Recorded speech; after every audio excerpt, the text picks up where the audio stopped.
Donc j'habite dans la région de Vielsalm, Trois-Ponts, et je crois que depuis toujours j'ai dessiné. Je dessine depuis toujours.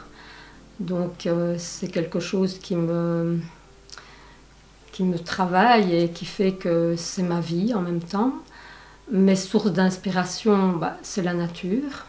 J'y habite, donc tout autour m'inspire. Au niveau de ma formation, j'ai travaillé beaucoup avec Milo Renard à Vielsalm, qui m'a vraiment donné les premiers pas du dessin. Ensuite, j'ai fait Saint-Luc à Liège, l'école de Saint-Luc aux études supérieures, et j'ai un peu fréquenté l'académie aussi.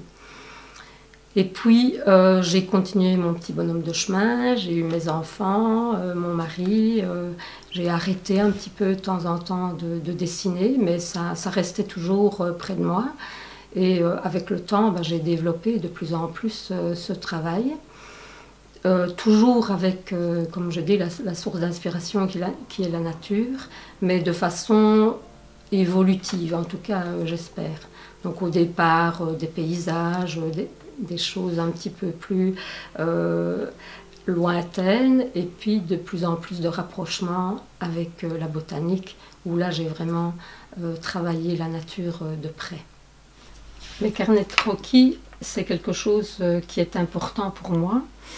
Non seulement parce que ça fait en sorte que, un petit peu comme un sportif qui doit s'entraîner tous les jours, on s'entraîne, même si on dessine, je veux dire, un petit peu dans le vide, c'est important de pouvoir dessiner, même sans raison. Et alors la deuxième chose, évidemment, ça me sert d'étude. En fait, quand je commence, surtout quand je travaille un tableau, je vais dire plutôt surréaliste, où je vais interconnecter, enfin mettre plusieurs éléments ensemble. Il faut que je sache un petit peu comment je vais faire ma composition, la manière dont je vais mettre mes éléments, les grandeurs différentes, etc. Et j'aime bien aussi, par exemple, j'ai fait un travail sur les physalis, dont je trouve particulièrement beau, belle la couleur, les matières, les formes, etc. Donc je les étudie d'abord avec les carnets de croquis, et puis je les mets sur toile ensuite. Donc par exemple pour ce travail de physalis, j'avais vraiment d'abord décortiqué le fruit, et puis j'avais mis des éléments, des personnages à la suite. Donc pour ça, j'essaye aussi de faire quelques croquis de personnages, voir ceux qui vont être intéressants de mettre, aussi pouvoir voir les dimensions différentes, etc. Alors quand on regarde ça, je trouve même l'intérieur est beau, donc il y a tellement moyen de faire des choses intéressantes, soit que le physalis soit seul, ou sur une branche, voilà. Et alors ça me permet aussi de faire des études même au niveau de personnages. De temps en temps j'aime bien de refaire, parce que bon, ça j'ai fait dans mes études il y a longtemps, donc de temps en temps c'est intéressant de retravailler même les mains, les pieds, les visages, les nus. Et alors là aussi, ça me permet, avec le carnet de croquis, d'élaborer une composition, de voir là où je vais mettre les éléments, de travailler les couleurs. Donc c'est vraiment comme un carnet de documentation. Et aussi un endroit où je fixe des idées. Parce que bon, parfois j'ai beaucoup d'idées dans ma tête, mais ça se bouscule un peu. Donc c'est bien de temps en temps de ramener un petit peu les choses de façon plus matérielle. Et j'aime bien aussi d'essayer de chercher des techniques, de mélanger des mines grasses avec des marqueurs, enfin, toutes sortes de choses comme ça. Donc en 2008, j'ai vu une annonce dans un beau magasin de jardinage sur la peinture botanique en Normandie. L'endroit était magnifique et les dessins, les réalisations étaient vraiment superbes. Donc je me dis, c'est ça que je cherche depuis très longtemps sans le savoir. Je suis allée chez cette dame, Béatrice Salburg. C'était un enchantement. J'ai fait plusieurs stages là-bas et je crois que ma vie a basculé, en tout cas ma vie de plasticienne, à partir de là. J'ai commencé à regarder les choses très différemment, avec énormément de détails.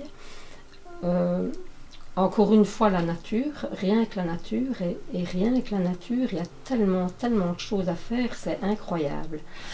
Alors, la peinture botanique, en fait, c'est une discipline qui a été inaugurée, en tout cas, les aquarellistes voyageurs ont commencé cette discipline lorsqu'ils allaient explorer le monde et ils revenaient avec et des spécimens vivants et des dessins de plantes. Donc les botanistes, c'était pour faire des planches pédagogiques. À l'heure actuelle, c'est d'ailleurs un art qui est tombé un petit peu en désuétude, qui revient maintenant parce que les Américains et les Anglais le développent très fort, un petit peu les Français, mais auquel on peut ajouter des éléments, je veux dire, un peu plus esthétiques que purement pédagogiques. Alors quand on travaille la peinture botanique, ben, comme je l'ai dit, on n'arrête pas de voir des détails. On doit travailler de façon à bien comprendre les volumes, les formes, etc. D'où de nouveau les carnets de croquis, l'importance des carnets de croquis. On peut d'abord faire le travail à partir d'un dessin simplement, d'un dessin au trait, et puis d'un dessin qui peut commencer tout doucement à prendre forme avec les différentes valeurs. Savez-vous ce que c'est ceci? C'est l'intérieur d'une graine de pivoine.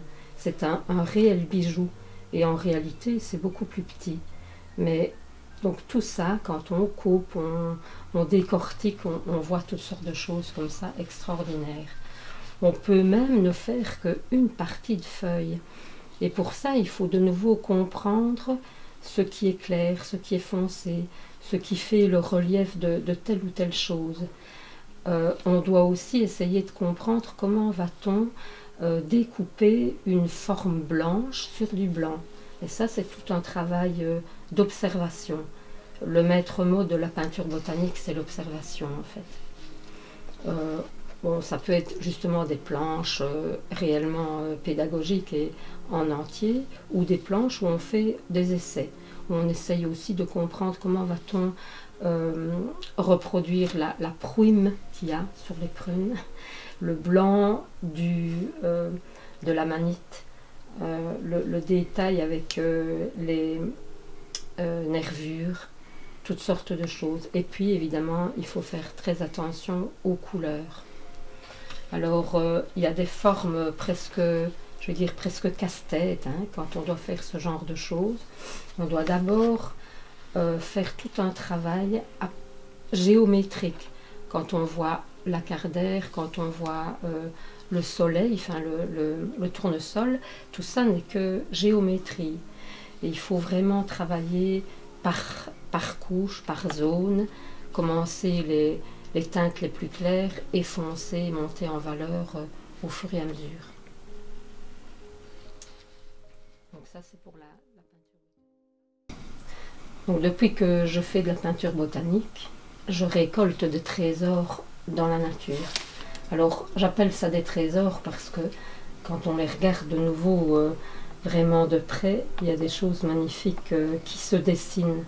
Au départ on se dit bah c'est simplement un bout de bois, une écorce, mais il y a toutes sortes de nuances, de couleurs.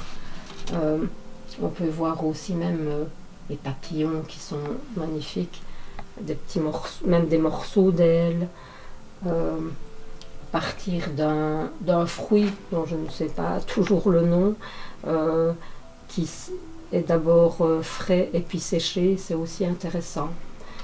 Et ça peut être aussi, j'aime encore bien, des éléments de couture, des petites pierres, toutes sortes de choses dont les matières sont intéressantes à découvrir et à dessiner.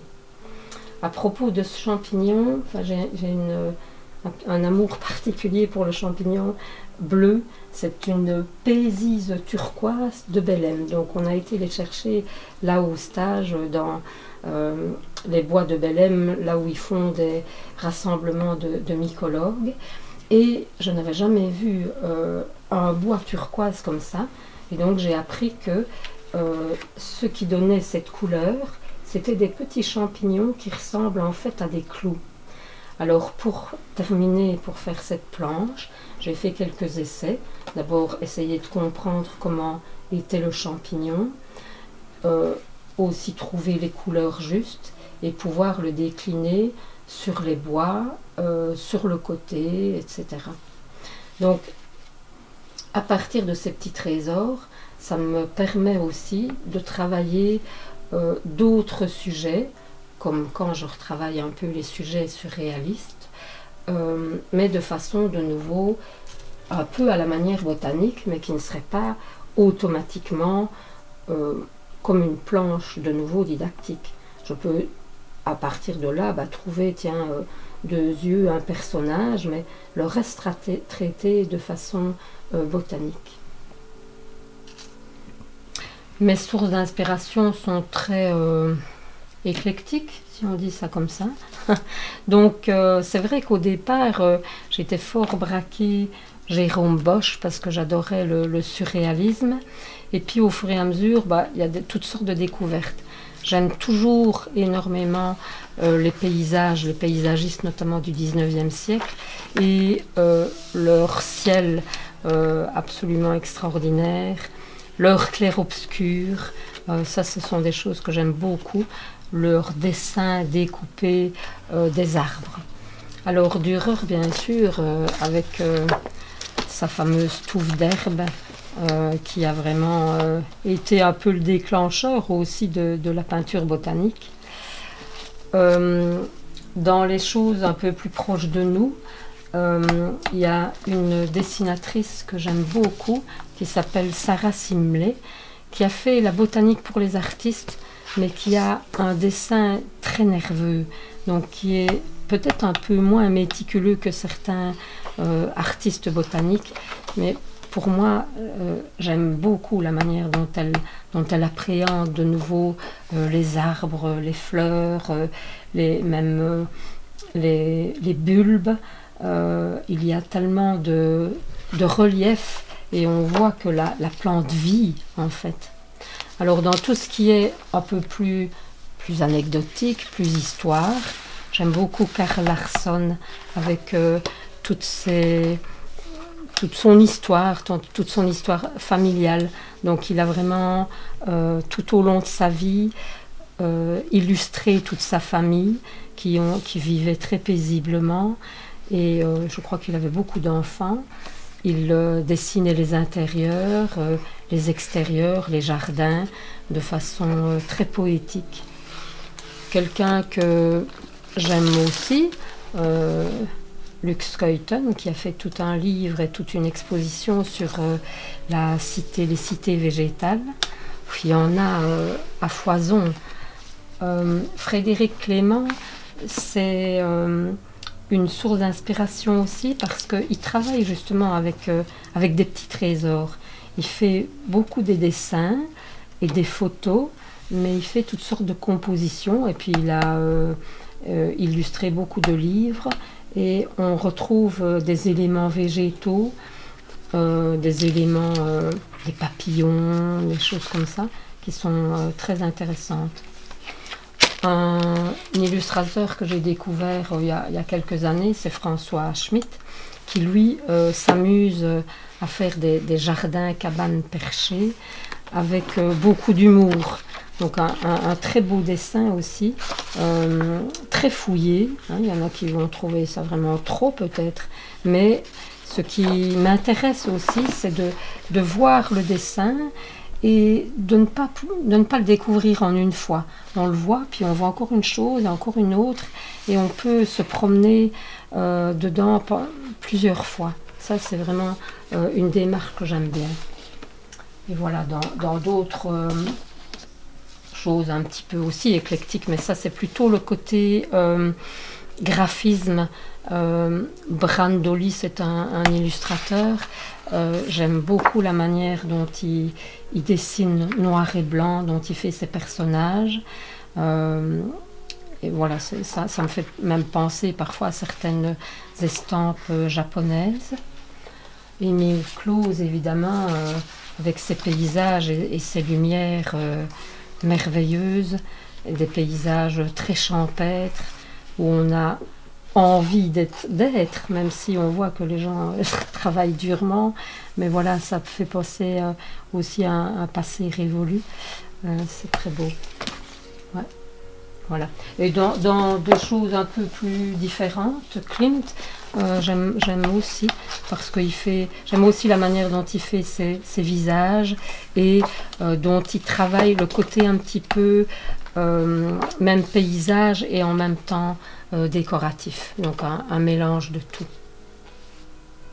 Alors les techniques que j'utilise sont assez mixtes. J'ai commencé la peinture il y a très longtemps avec la peinture à l'huile, et pour notamment la peinture botanique, c'est de l'aquarelle, même ce qu'on appelle de l'aquarelle sèche. Donc on ne doit pas mettre beaucoup de couleurs, mais on doit la tirer. Donc des aquarelles comme ça. Donc c'est pas un fond humide et puis il y a tout qui fuse, mais c'est vraiment travailler de façon assez réglée. Alors j'aime bien de faire des essais. À l'heure actuelle, on vend énormément de marqueurs de toutes sortes, enfin ce qu'on appelle les espèces de Posca. J'avais fait des essais même de couleurs, je trouvais que c'était intéressant. Parfois ça peut être très décoratif, très anecdotique, mais bon, il y a moyen de faire quelque chose à partir de ça. Avec l'aquarelle, je peux aussi la retravailler avec du feutre par exemple, faire des rehauts de feutre. Ici, pour un carnet de voyage, j'ai fait vraiment des mélanges de nouveau avec ces espèces de Posca que je pouvais un petit peu étendre et puis même retravailler avec des couleurs un peu dorées sur fond noir. Il y a moyen de faire des choses assez intéressantes.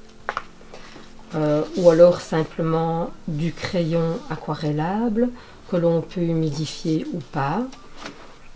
Des collages, j'aime encore bien de faire des collages, mais ça c'est surtout quand ce sont les carnets de voyage. Retravailler aussi au crayon aquarellable, à la mine grasse avec des feutres. Dans les carnets de voyage, encore une fois, des collages de nouveau, mais alors des effets de trompe-l'œil. Donc il y a le collage et puis à côté je dessine ce que j'ai collé. J'aime bien aussi faire simplement du crayon et avoir un tout petit rehauts d'aquarelle.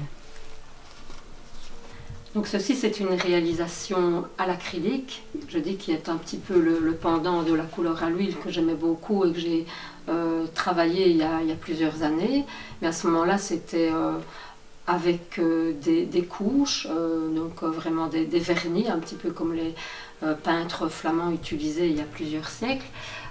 Ici je fais un petit peu le même genre de travail, donc je fais mes fonds d'une certaine teinte, ici c'est assez foncé, je travaille les grosses taches de couleur avec une teinte locale, donc la couleur locale dans les rouges, oranges, etc. Et puis je viens avec des couches de couleurs différentes, ça peut être ce qu'on appelle des glacis, donc des jus colorés ou simplement des couches plus épaisses. Et donc l'acrylique permet aussi une certaine profondeur et en tout cas un repentir, ce que ne permet pas l'aquarelle. Donc on peut retravailler du clair sur du foncé et vice versa. Alors j'accorde une certaine importance à la manière dont je mets mes objets ou mes sujets sur la toile ou sur le papier. Ici évidemment quand on a un sujet comme ça, J'aurais pu aussi le faire même déborder, ça ne m'aurait pas dérangé. Ici j'ai fait l'entièreté, mais j'aime bien de décaler les choses, de ne pas les mettre en plein milieu. Ici aussi, j'ai réfléchi à comment mettre une graine de rose trémière et pouvoir en faire une évolution. Donc plutôt des grands aplats en hauteur comme ça. Alors quelque chose d'un peu plus, je veux dire, surréaliste, c'était ma série 2. Et j'aimais bien d'avoir un fond blanc, mais je n'aimais pas d'avoir la forme de l'œuf qui se découpe sans rien. Donc j'ai estimé que tout autour, les branches pouvaient s'échapper et d'autres choses, d'autres personnages devaient s'échapper aussi. Ici, par exemple, là j'ai vraiment travaillé au fur et à mesure. J'ai mis des éléments sans spécialement me dire, bah tiens, je vais mettre un élément là, un élément là. Donc j'ai travaillé et puis au fur et à mesure, je me suis dit, bah, il y a une chose qui manque là, quelque chose qui manque là, mais en laissant respirer les objets aussi, en faisant une certaine concentration, mais à d'autres moments, ils doivent pouvoir s'échapper. Ici, bah, c'est simplement un objet seul, où là, bah, il peut se mettre un peu au milieu, mais il est quand même un petit peu décalé par rapport au centre, quoi. Je n'aime pas quand l'objet est moitié-moitié exactement de la même façon. Dans certains cas, par exemple, j'ai fait des planches botaniques où on ne voit qu'un morceau de la plante. Donc j'essaye toujours de penser à la composition au départ pour que ça puisse interpeller ou aussi pour moi me changer les idées, ne pas avoir toujours la même chose. Alors dans les formats des peintures, j'aime bien varier, mais j'aime bien aussi faire des ensembles parce que c'est vrai que quand je peins, je pense quand même qu'un jour je vais les exposer, donc j'aime bien de me dire tiens ça fait de beaux ensembles. Et pourquoi varier? Pour moi-même changer, pour pouvoir avoir une certaine diversité. Donc je ne fais pas des formats énormes, disons que le plus grand que j'avais fait c'était 1,20 m je crois sur 90 ou sur 1 mètre. J'aime bien des allongés aussi et souvent alors je fais des séries. Donc ce sont soit dans les mêmes teintes, dans le même sujet, etc. Et ce que je trouve intéressant, c'est de pouvoir même faire par exemple un paysage en continu. Donc chaque morceau peut être séparé, mais il peut faire aussi un ensemble. Je crois que c'est une façon que j'ai trouvée pour me renouveler, de changer de format, mais qui puisse aussi avoir une certaine continuité et quelque chose qui soit harmonieux. Les couleurs. Je n'imagine pas faire de la peinture sans couleur, quoique le noir et blanc, j'aime beaucoup. J'aime beaucoup le noir et blanc avec une petite pointe de couleur. Mais il y a des harmonies magnifiques. Alors là encore, je fais des essais. J'essaye un petit peu de voir, j'ai quelques éléments de dessin et puis je fais des mélanges. Alors de nouveau, pour me renouveler et pour ne pas faire toujours les mêmes teintes, j'essaye de faire des recherches en me disant, bah, tiens, si je fais dans les verts, qu'est-ce que je peux avoir comme vert, mais une quantité infinie, même avec quelques petites pointes d'autres couleurs en plus.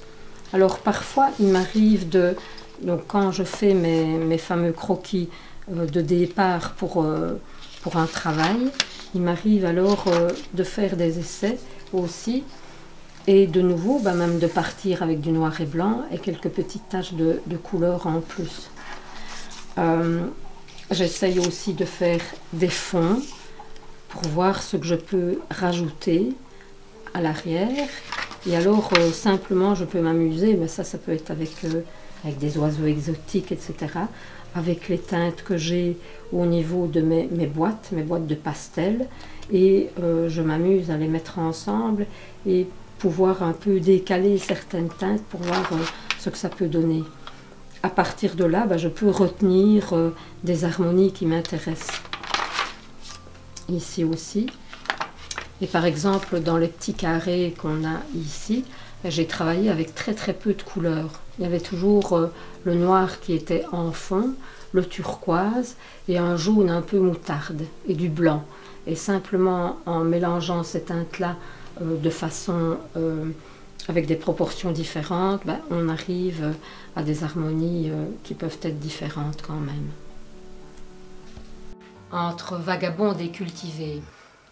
Vagabonde parce qu'en fait, simplement regarder le paysage, regarder les choses qui sont, les choses simples qui sont autour de soi, vaut déjà le détour, vaut pour moi quelque chose d'intéressant à dessiner. Et cultiver parce que dans un jardin, il y a aussi beaucoup de plantes intéressantes. Donc depuis plusieurs années, je fais des carnets de croquis de jardin et il me tenait à cœur de pouvoir allier le paysage qui était finalement mes premiers amours, si on peut dire ça comme ça, retravailler le paysage et en même temps pouvoir faire un lien entre les plantes un peu plus domestiques. Alors dans les paysages de Vagabonde, j'ai essayé d'habiter ce paysage, donc de lui donner une âme ou en tout cas quelque chose de lumineux ou de très foncé, mais qui ne laisse pas indifférent. Donc pas une lumière fade et quelque chose qui pouvait provoquer une réaction.